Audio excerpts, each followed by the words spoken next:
नहीं कृष्णा, नहीं। मैं किसी के खून से अपने हाथ नहीं रंग सकता। मेरी आत्मा तो उस दृश्य की कल्पना से ही कांप उठती है। कृष्णा, मैं अपने ही सगे संबंधियों का खून कैसे बहा सकता हूं? कैसे बहा सकता हूं? गुरुदेव तो एक शिष्य के लिए पिता और भगवान के समान होता है, तो फिर मैं उसका अनादर कैसे कर सकता हूं? जिस गुरुदेव ने मुझे धनुर्विद्या दी, तीर चलाना सिखाया, उन्हीं की दी हुई धनुर्विद्या का दुरुपयोग करते हुए मैं उसी आदरणीय शरीर पर तीरों की वर्षा करूं? उन्हीं के सीने को छलनी करूं? मैं इतना ओछा और गिरा हुआ मनुष्य नहीं, इतना ओछा और गिरा हुआ मनुष्य नहीं हूं। और पितामह, वो तो आदरणीय ही नहीं, पूजनीय भी है। इतने पूजनीय कि जिनके आगे मैं नजर नहीं उठा सकता हूं, उनके विरुद्ध हथियार कैसे उठा सकता हूं? कृष्णा, जब मेरे पैरों ने चलना भी नहीं सीखा था, तब पितामह ही ने मुझे मेरा हाथ थामकर जीवन पथ पर एक एक कदम चलना सिखाया था।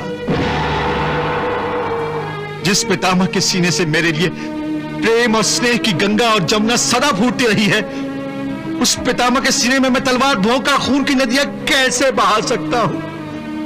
मैं कोई दैत्य नहीं हूं जो मैं मेरे अपनों के ही रक्त से स्नान करूं। ये मुझसे कदापि नहीं हो सकता, कदापि नहीं। वाह अर्जुन वाह, लगता है उर्वशी के श्राप का प्रभाव तुम पर अब भी शेष है। तुम अब भी नपुंसक की भांति बोल रहे हो। तुम युद्ध भूमि के बीच खड़े होकर जो भाषा बोल रहे हो, वो किसी योद्धा की भाषा नहीं। आज जिन्हें अपना कहते कहते तुम्हारी जिह्वा थकी नहीं, जिनके लिए तुम्हारे मन में प्रेम, स्नेह और आदर की गंगा बह रही है, याद रखो, ये वही लोग हैं जो 13 वर्षों पहले द्यूत सभा में तुम्हारी पत्नी द्रौपदी के निवृत्त होने का तमाशा चुपचाप देखते रहे थे। किसी ने जिह्वा तक भी नहीं हिलाई थी। इनमें से किसी एक ने भी उसकी रक्षा के लिए उस समय हाथ नहीं उठाए थे,